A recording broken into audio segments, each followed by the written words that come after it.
नमस्कार, फिर पैसा बोलता है में आपका स्वागत है। आज मार्केट में बड़ा उछाल हुआ, लगभग 200 पॉइंट ऊपर है। 3 बजे हो रहे हैं और यहीं से क्लोज होगा। तो लगभग 26,000 के पास फिर से मार्केट वापस आ गई। ये क्यों हुआ इसके बारे में भी हम देखेंगे। पहले हम इंटरनेशनल मार्केट के बारे में देखेंगे। वहाँ सॉफ्टबैंक ने अपना सारा स्टेक एनवीडिया में बेच दिया 5.8 बिलियन डॉलर्स के लिए। मोशी सान ने बोला है कि वो पैसा न्यू ये बेट्स में लगाएंगे। जो नहीं होना था हुआ। सॉफ्टबैंक का स्टॉक्स बहुत भारी तरह से गिरा क्योंकि उन्होंने एनवीडिया को बेचा और एनवीडिया की स्टॉक को बेचा और नए बेट्स के बारे में बात कर रहे हैं। चाइना ने कहा है कि 13 बिलियन डॉलर्स बिटकॉइन को अमेरिका ने उनकी महीनों से चुरा ली है। ये 2020-2021 की बात है। चाइना का ये एक्यूजेशन है कि अमेरिका ने स्टेट स्पॉन्सर्ड थेफ्ट की है। इसके बारे में अमेरिका ने कोई प्रतिक्रिया नहीं की है। मैंने कहा है कि जो सीक्रेसी के बारे में जो क्रिप्टो यूजर्स कहते थे वो सरासर झूठ है। अब सिर्फ बात स्ट्रेट सीधी है कि चाइना भी इलीगल बिटकॉइन को सीज कर एक बड़ा लूट रखा है। वैसे ही एफबीआई ने भी, फेडरल ब्यूरो ऑफ इन्वेस्टिगेशन भी ने अमेरिका में लगभग 250 billion dollar worth of bitcoin को सीज कर रखी है। जो एक पाइपलाइन कंपनी है कॉलोनियल पाइप्स, जहां कुछ लोगों ने रैंसमवेयर से ये पाइप को बंद कर बिटकॉइन की तरफ रैंसम मांगा। उस बिटकॉइन को भी अमेरिकन एफबीआई ने सीज कर लिया। इससे हमें क्या पता होता है कि इस क्रिप्टो करेंसी में सीक्रेसी का कोई संबंध नहीं है। जब चाहे गवर्नमेंट इसको सीज कर सकती है और पता लग सकती है कि बिटकॉइन किस किस के साथ गया है। तो ये कहना कि बिटकॉइन में जो ट्रांजैक्शन होगा वो सीक्रेट होगा और किसी को भी पता नहीं होगा, वो सरासर झूठ है। सारे गवर्नमेंट्स, चाइना या और अमेरिका, बिटकॉइन को सीज करने के सक्षम रखते हैं। तो बिटकॉइन एक सिर्फ कलेक्टर का आइटम है।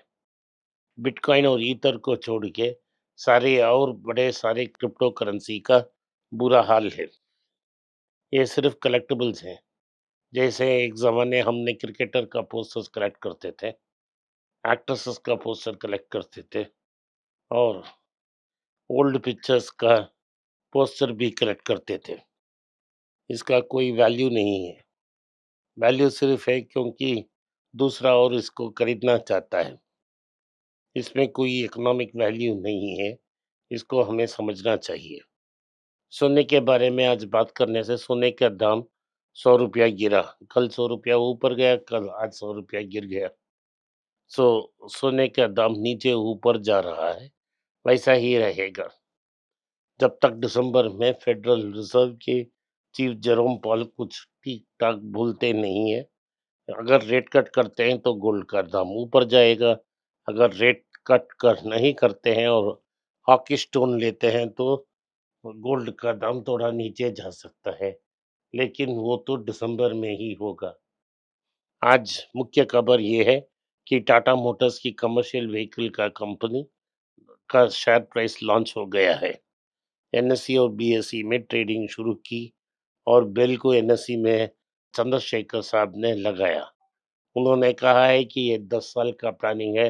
2017-18 से डिसीजन आ गया कि इस कंपनी को 2 में बाँटना चाहिए। कोविड के कारण कुछ डिले था, नहीं तो ये 1-2 साल पहले ही हो जाता। उन्होंने कबूल किया कि कमर्शियल व्हीकल्स की प्रॉफिट से ही पैसेंजर व्हीकल क्रिएट किया गया। अभी 2 इंडिपेंडेंट स्ट्रॉन्ग कंपनीज बन गए, दोनों प्रॉफिटेबल हैं और दोनों अच्छा रिजल्ट्स देंगे। ये दाम 290 में लिस्ट होना था, लेकिन लिस्ट होते ही और जंप होके 335 तक चला गया। और जो टाटा मोटर पैसेंजर व्हीकल है, वो 404 में ट्रेड हो रहा है। दोनों मिला के 738 तक गया है। मुझे कोई डाउट नहीं है कि दोनों कंपनी को मिला के 1000 रुपया जल्दी ही चले जाएगी और दोनों कंपनी खुद 1000 रुपया का वैल्यू शीघ्र ही बन जाएंगे। गिरीश वाघ जो चेयरमैन हैं टाटा मोटर्स कमर्शियल व्हीकल्स की, उन्होंने कहा है कि इवाको को टेक ओवर के बाद दुनिया की चौथे लार्जेस्ट कमर्शियल व्हीकल मैन्युफैक्चरर बन गए हैं टाटा मोटर्स।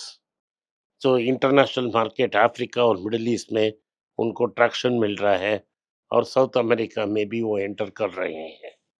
यूरोप में इवाको एक बड़ा प्लेयर है, वहाँ भी उनको ट्रैक्शन मिलने वाली है। ये रहा टाटा मोटर्स की स्टोरी। लेकिन टाटा ट्रस्ट में एक और बड़ा डेवलपमेंट है।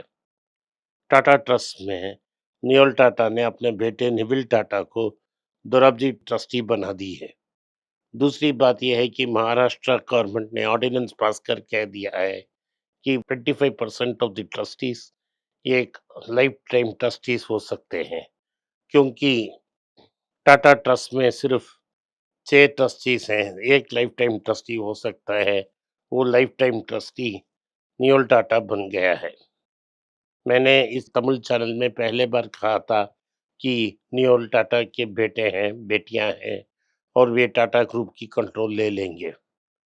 अब 100% नियोल टाटा की फैमिली टाटा ट्रस्ट की कंट्रोल में है और इसमें कोई दो राय नहीं कि अगले 50 साल के लिए टाटा फैमिली का सक्सेशन प्लानिंग हो गया है।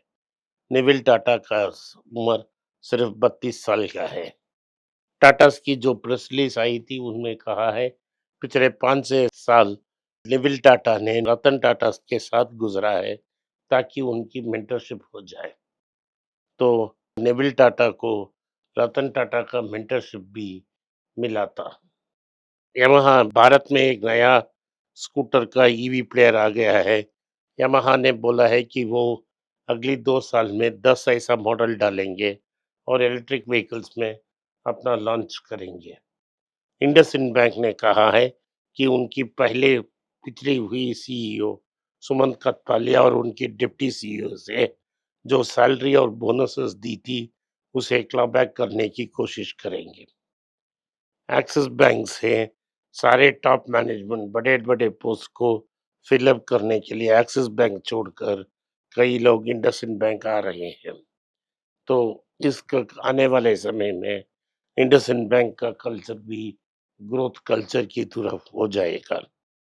सिप्ला, नैटको फार्मा और हेट्रोर ये 3 कंपनी को चाइना में जेनेरिक ड्रग्स बनाने और बेचने की लाइसेंस मिल गई है। इनसे इस कंपनी का अच्छा इम्प्रूवमेंट हो सकता है। नोवो नॉर्डिस्क ने भारत में वीगोवी को एमक्यूर के थ्रू डिस्ट्रीब्यूट करने की डिसीजन ले ली है। नोवो नॉर्डिस्क ने कहा है कि उन्होंने वीगोवी का प्राइस लगभग 33% कट कर देंगे। एचडीएफसी बैंक की एमएफआई सुपर चीफ वेंकटेश ने एचडीएफसी बैंक को छोड़ के स्पंदना स्मृति को ज्वाइन किया है। स्पंदना स्मृति की एमडी रिजाइन चले गए थे। इस शूज को फिल करने के लिए उन्होंने एचडीएफसी बैंक से एक नया कैंडिडेट लाया है। शेयर प्राइस में इमीडिएट उछाल को देखने को मिला है। ओला की भवेश अग्रवाल और अपने शेयर्स को प्लेज करना पड़ेगा, क्योंकि ओला की शेयर की दाम और गिरती जा रही है और उनकी लोन्स बढ़ते जा रहे हैं और इन इसीलिए उनकी जो और एक्स्ट्रा शेयर्स हैं उनको प्लेज करना पड़ रहा है सिक्योरिटी की तरफ से ऑलरेडी एग्जिस्टिंग लोन को। ओला के लिए अच्छा टाइम्स नहीं है, क्योंकि उनकी शेयर की दाम लगातार गिर रही है, मार्केट शेयर भी गिर रहा है। उनको और पैसा चाहिए लेकिन कोई टेकर्स नहीं है उनकी शेयर्स की। जैसा ज़ोमैटो ने किया है, स्विगी ने भी वैसे ही कर कर अब एक 10,000 करोड़ का राइट्स इश्यू डालने की कोशिश की है। ये राइट्स इश्यू नहीं, प्रेफरेंशियल इश्यू शेयर होगा और म्यूचुअल फंड से 10,000 करोड़ रेज़ करेंगे। इनसे एक एग्जिस्टिंग इक्विटी वैल्यूएशन का डाइल्यूशन होगा। अभी कोई प्रॉफिटेबिलिटी का रूट नहीं है। इसीलिए मैंने कहा था स्विगी जैसे शेयर्स को आप अवॉइड करें। आज के लिए इतना ही। आपने इस पॉडकास्ट को सुना, इसके लिए मैं आपका आभारी हूँ। हो सके तो वीडियो को लाइक कीजिए, चैनल को सब्सक्राइब कीजिए और बेल नोटिफिकेशन दबाएँ।